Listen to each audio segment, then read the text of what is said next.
Halo guys, pada video kali ini kita akan membahas materi tambahan untuk kuliah kriptografi ya, yaitu topik tentang skema pembagian data rahasia atau secret sharing scheme ya. Materi ini merupakan pelengkap ya untuk kuliah kriptografi kita ya. Sebenarnya ini tidak secara langsung berhubungan dengan algoritma kriptografi, tapi sangat berkaitan dengan masalah keamanan data. Ya. Teori yang melandasi skema pembagian data rahasia ini itu adalah materi yang terdapat di dalam metode numerik, yaitu interpolasi polinom. Ya. Dan materi di dalam aljabar linier, yaitu sistem bersamaan linier. Meskipun Anda tidak pernah mengambil kuliah metode numerik, namun di dalam video ini saya akan mereview tentang interpolasi polinom. Nah, untuk mengetahui persoalan apa yang terdapat di dalam skema pembagian data rahasia, saya berikan ilustrasi sebagai berikut. Misalkan Anda memiliki PIN sebuah kartu ATM tabungan di bank. PIN ini tentu saja rahasia, ya. Hanya Anda saja mengetahuinya. Nah, misalkan Anda memiliki 6 orang anak. Ya. Sebelum meninggal dunia, Anda ingin membagi PIN itu kepada 6 orang anak Anda ya, menjadi 6 bagian. Namun, untuk merekonstruksi PIN semula, dibutuhkan sedikitnya 3 orang anak untuk merangkai bagian-bagiannya menjadi PIN yang utuh. Kalau kurang dari 3, itu tidak akan bisa merekonstruksi PIN semula. Ya. Kalau lebih dari 3, tidak masalah. Nah, bagaimana cara melakukan pembagian ini? Nah, konsep ini yang disebut dengan secret sharing scheme. Di dalam skema pembagian data rahasia ini, terdapat beberapa terminologi atau istilah yang perlu kita ketahui terlebih dahulu. Yang pertama adalah secret. Secret adalah data atau informasi yang rahasia. Contoh secret misalnya password, kunci untuk enkripsi, dekripsi, PIN, maupun pesan-pesan lainnya.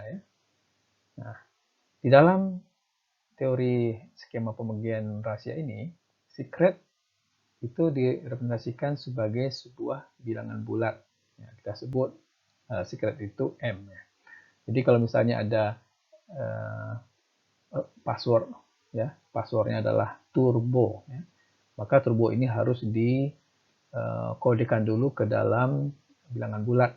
Nah, misalkan kita membuat kode untuk setiap huruf-huruf dalam alfabet, misalnya A itu 01, B itu 02, C itu 03, dan seterusnya sampai Z26, maka turbo ini kita kodekan menjadi bilangan bulat M, yaitu 20211802115. Jadi T itu 20, U itu adalah 21, dan seterusnya. Kemudian share itu adalah hasil pembagian secret itu menjadi sejumlah bagian. Jadi secret ini dibagi menjadi sejumlah bagian. Nah, setiap bagiannya disebut dengan share. Lalu dealer. Dealer ini adalah pihak yang melakukan pembagian secret. Jadi untuk melakukan pembagian secret ini menjadi sejumlah share, itu dilakukan oleh pihak yang dipercaya bernama dealer. Kemudian partisipan itu adalah orang yang memperoleh share.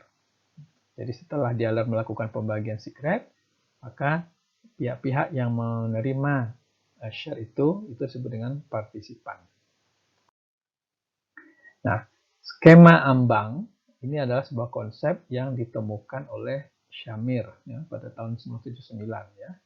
Konsep ini disebut juga dengan skema ambang Shamir atau Shamir Threshold Scheme. Nah, skema ambang ini merupakan sebuah metode untuk membagi sebuah secret M kepada beberapa orang partisipan. Nah, misalkan T dan W adalah bilangan bulat positif dengan syarat T lebih kecil atau sama dengan W.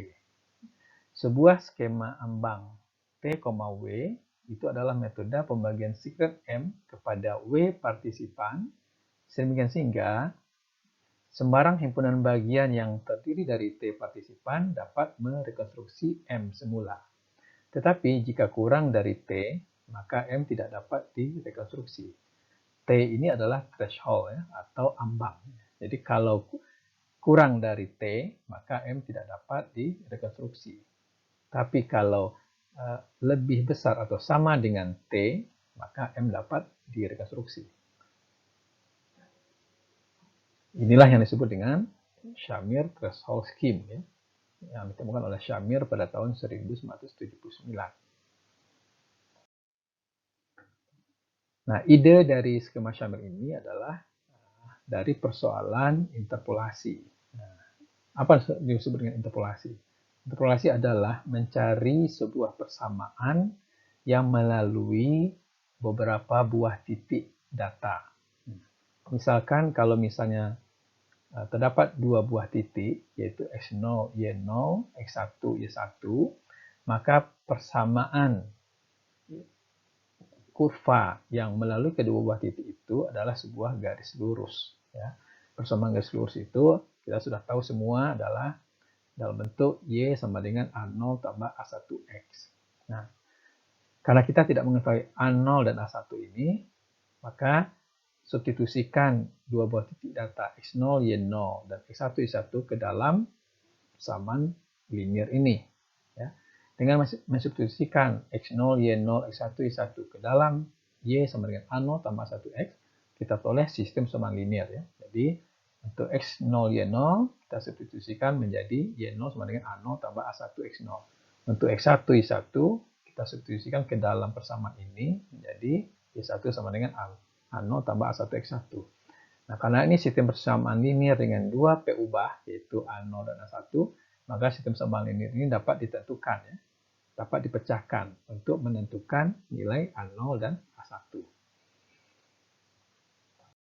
Nah, kalau titiknya ada tiga buah, yaitu X0, Y0, X1, Y1, X2, Y2, maka kurva yang melalui ketiga titik itu adalah sebuah kurva parabola.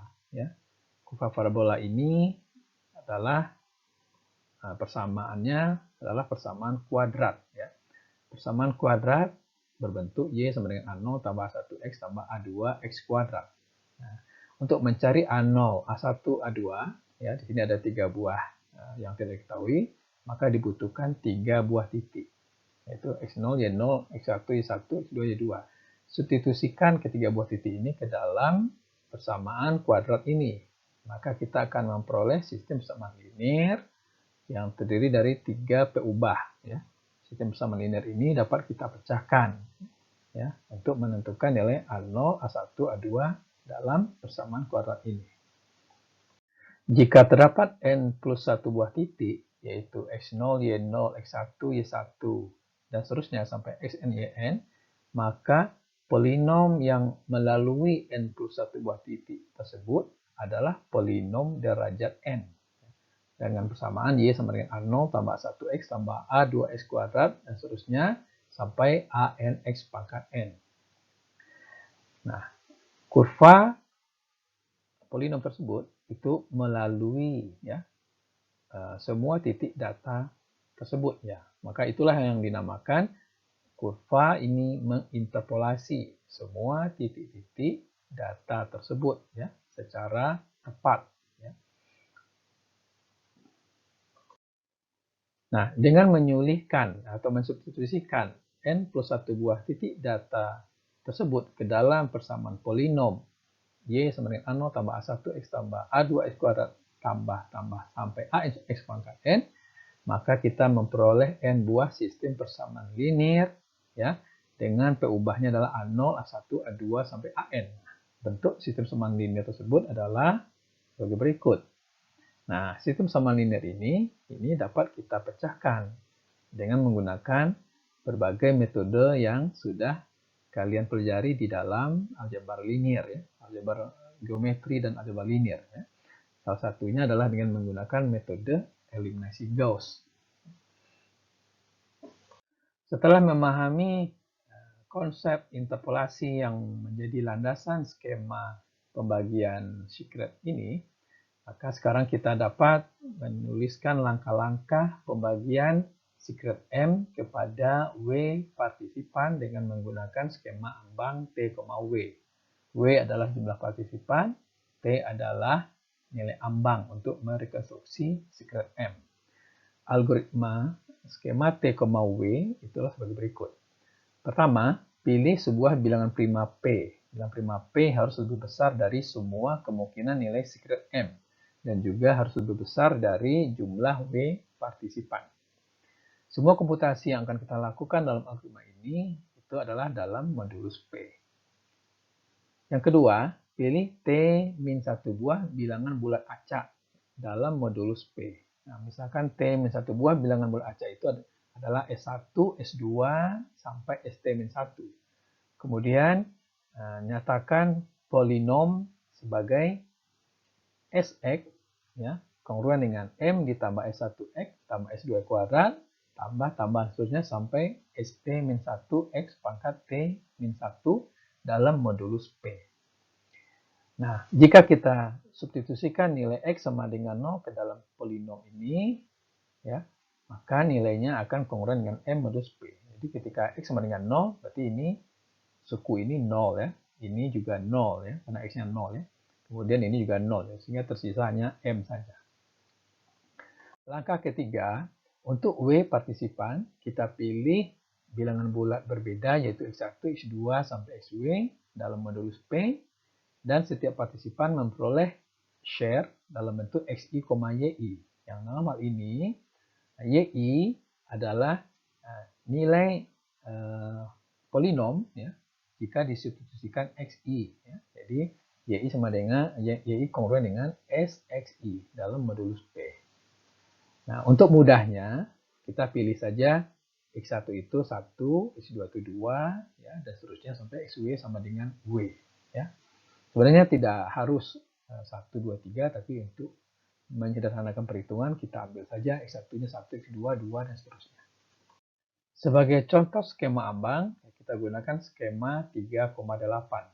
Jadi T-nya 3, W-nya 8. Jadi berarti secret M itu akan dibagi kepada 8 partisipan. Dan untuk merekonstruksi M dibutuhkan sedikitnya 3 partisipan ya, untuk merekonstruksi M semula. Jadi T-nya 3, W-nya 8. Nah, misalkan secret M yang akan dibagi tersebut sudah dinyatakan dalam integer adalah ini. Ya. Kemudian kita pilih sebuah bilangan prima P yang lebih besar dari M. Nah, contohnya adalah ini. Kemudian, karena T-nya 3, kita pilih T-1 yaitu 3-1 yaitu 2 buah bilangan acak. S1 dan S2. Misalnya bilangan acaknya adalah ini, ya, S1, ini S2. Kemudian kita bentuk polinom S kongruen dengan M ditambah S1X tambah S2 kuadrat dalam modulus P. Nah, dengan mensubstitusikan M, S1, S2, ya, nilai-nilai ini, dan P, ya, ini ke dalam polinom ini, maka kita peroleh polinom S yang berwarna merah ini. Nah, polinom S ini harus dirahasiakan. Jadi hanya dialer saja yang tahu.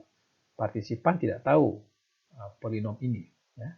Jadi proses pembagian ini itu dilakukan oleh dialer. Nah, untuk melakukan pembagian secret M kepada 8 partisipan tadi, ya, ini kita pilih X1, X2 sampai X8. Ya. Nah, untuk mudahnya kita ambil X1 sama 1, X2 sama 2, nah, dan seterusnya X8 sama 8. Kemudian kita substitusikan ke dalam polinom Sx tadi. Ya. Nah, sebagai kita hitung ya, X sama dengan 1, maka S1 ya, masukkan ke dalam ini ya.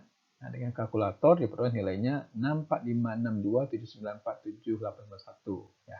Sehingga partisipan pertama memperoleh share 1 yaitu dalam bentuk XI, YI ya. yaitu 1, 4, 5, 6, dan seterusnya. Nah, kita lakukan juga untuk X sama dengan 2.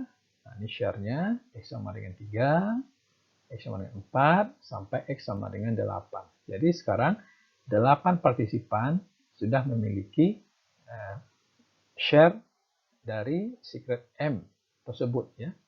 Nah, yaitu ini, ya. Untuk merekonstruksi secret M semula, maka dibutuhkan share dari T partisipan. Sembarang himpunan bagian T partisipan dari W partisipan, ya, itu dapat bergabung untuk merekonstruksi M. Misalkan T partisipan tersebut, ya, share-nya adalah X1, Y1, X2, Y2, sampai XT, YT. Kemudian substitusikan nilai share ini ke dalam polinom Xx tadi. Ya, kita substitusikan, ya, X1 masukkan ke ini, nah, X2 masukkan ke dalam polinom ini, dan seterusnya XT masukkan ke dalam ini. Ya. Nilai setiap substitusi itu sama dengan Y masing-masing. Ya. Jadi YK itu adalah nilai dari SXK, ya, ke dalam polinom ini. Ya. Teruskan. Maka kita akan memperoleh sebuah sistem persamaan linear, ya, yang berbentuk yang sudah saya nyatakan dalam bentuk perkalian matriks, ya. Jadi koefisien-koefisien dari sistem persamaan linearnya ini, kemudian ini yang akan kita cari nilainya, ya, dan ini ruas kanannya, semua dalam modulus P. Nah, kita selesaikan sistem persamaan linear ini dengan metode eliminasi Gauss-Jordan untuk memperoleh secret M. Ya. Sebagai contoh, misalnya 3 partisipan akan merekonstruksi M. Ya. Partisipan itu merupakan himpunan bagian dari 8 partisipan tadi, ya. Misalkan partisipan yang bergabung adalah partisipan 2, 3, dan 7. Share masing-masing partisipan tersebut adalah, ya, ini share dari partisipan 2, share partisipan 3, dan share partisipan 7. Oke. Substitusikan nilai share ini ke dalam polinom, ya, YK, ya, kemudian dengan SK, kemudian dengan M tambah S1, XK tambah S2, X, dan seterusnya. Yang dalam hal ini S1, S2, sampai ST-1 itu tidak diketahui, ya. Termasuk M juga tidak diketahui. Ya. Nah, dengan mensubstitusikan ke dalam polinom ini, nah, kita akan memperoleh sebuah sistem persamaan linear dalam bentuk matriks sebagai berikut. Ya. Nah, dengan menggunakan metode eliminasi Gauss atau eliminasi Gauss-Jordan, maka kita memperoleh solusi dari sistem persamaan linear ini adalah M, S1, S2, ini M-nya, ini S1, S2. Nah, secret yang dicari adalah yang warna merah ini, ya, sehingga secretnya dapat ditemukan kembali. Tadi sudah disebutkan bahwa untuk skema T, W, ya, dibutuhkan sedikitnya T partisipan untuk merekonstruksi M. Jika kurang dari T, maka secret M tidak dapat direkonstruksi. Pada contoh kita sebelumnya, kita menggunakan skema 3,8. Jadi dibutuhkan sedikitnya 3 partisipan untuk merekonstruksi M. Jika kurang dari 3 partisipan, misalnya 2 partisipan, maka 2 partisipan ini tidak dapat membentuk polinom derajat 2 dari 2 buah share-nya. Ya. Karena polinom derajat 2 itu akan berbentuk S, kemudian dengan M tambah S1X tambah S2X kuadrat modulus P. Pada pembahasan kita tentang interpolasi, kita sudah tahu bahwa untuk membentuk polinom interpolasi derajat 2 dibutuhkan 3 buah titik. Nah, dalam hal ini 3 buah share. Nah, kalau hanya 2 buah titik saja, maka polinom ini tidak dapat ditemukan, ya. Karena di sini ada 3 nilai yang tidak diketahui, yaitu M, S1, dan S2. Ya. Kalau misalnya dicoba menggunakan titik ketiga yang sembarang, misalnya 0,C, ya, C adalah sembarang nilai, maka polinom semula juga tetap tidak akan dapat ditemukan kembali. Ya. Bagaimana kalau lebih dari 3 partisipan untuk merekonstruksi M? Nah, dalam materi aljabar linear, kalau terdapat sistem sema linear dengan 3 peubah, 3 variabel, ya, kemudian jumlah persamaannya lebih dari 3, misalnya ada 4, maka sistem sema linear itu tetap bisa dipecahkan. Nah, jadi polinom tetap bisa ditemukan.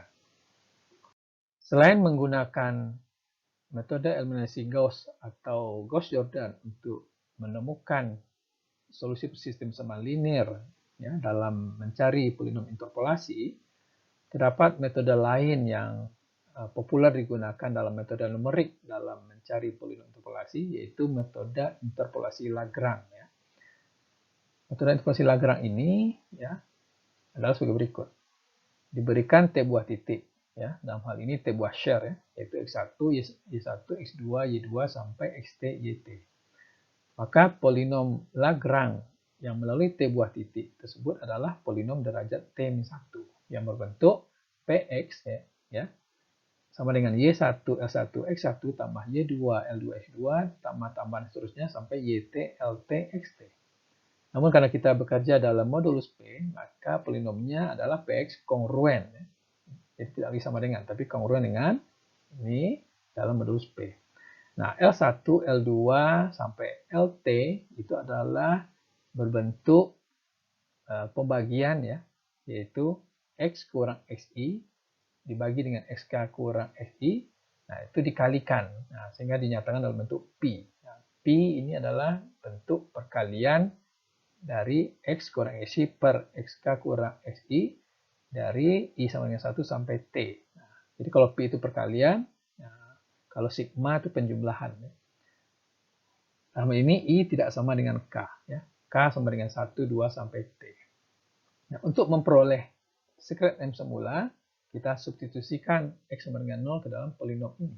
Maka kita akan menemukan nilai M-nya. Misalkan 3 partisipan, yaitu partisipan 2, 3, dan 7, bergabung untuk merekonstruksi M, tapi kali ini dengan menggunakan interpolasi Lagrange. Nah, 3 share dari 3 partisipan tersebut adalah ya, yang ini kita sebut dengan X1, Y1, yang ini dari partisipan 3, ini kita sebut X2, Y2, dan yang ini dari partisipan 7, kita sebut dengan X3, Y3. Kemudian kita substitusikan ke dalam polinom Lagrange ini. Ya. Jadi ini X1, Y1, X2, Y2, X3, Y3. Di sini. Nah, hasilnya diperoleh polinom Lagrange sebagai berikut ya, yang warna merah ini. Ini polinom dalam modulus P. Ya. Nah, di sini terlihat ya, ada pecahan ya, yaitu ini dibagi 5, dibagi 5. Nah, karena kita bekerja semuanya dalam bilangan bulat, hasil polinom ini tidak boleh berbentuk bilangan real ya, atau bilangan rasional ya. Oleh karena itu, pecahan 1/5 yang dalam polinom ini harus kita ubah ya, ke dalam integer.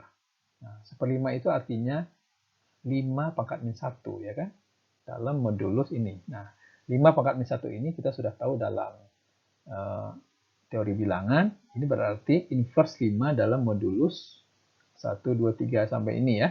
Nah, inverse 5 dalam modulus 1, 2, 3, 4, 5, 6, 7, 8, 9, 0, 1, 3, 3 itu adalah ini. Nah, dengan mengganti 1/5 di dalam polinom ini dengan angka ini, maka kita peroleh polinomnya semuanya dalam integer ya. Nah, itu ini ya. Nah, untuk memperoleh M, secret M, nah kita masukkan saja ke dalam polinom ini nilai X sama dengan 0. Maka diperoleh P0 ya. Berarti ini 0 semuanya. Nah, kita peroleh P0-nya adalah ini. Nah, ini adalah secret M semula. Ya. Demikianlah pembahasan kita tentang skema pembagian rahasia. Ya, jadi ini berguna ya. Kalau misalnya dalam sebuah organisasi ada sebuah password ya, atau PIN atau apa sajalah ya. Kemudian password tersebut dibagi ke sejumlah orang dalam organisasi itu. Nah, setiap orang akan memperoleh share masing-masing.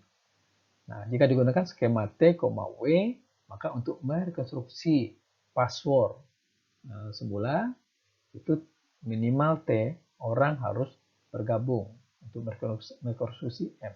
Ya. Jadi kalau kurang dari T, ya tidak bisa dia merekonstruksi password tersebut. Jadi ini kegunaan skema pembagian rahasia tersebut.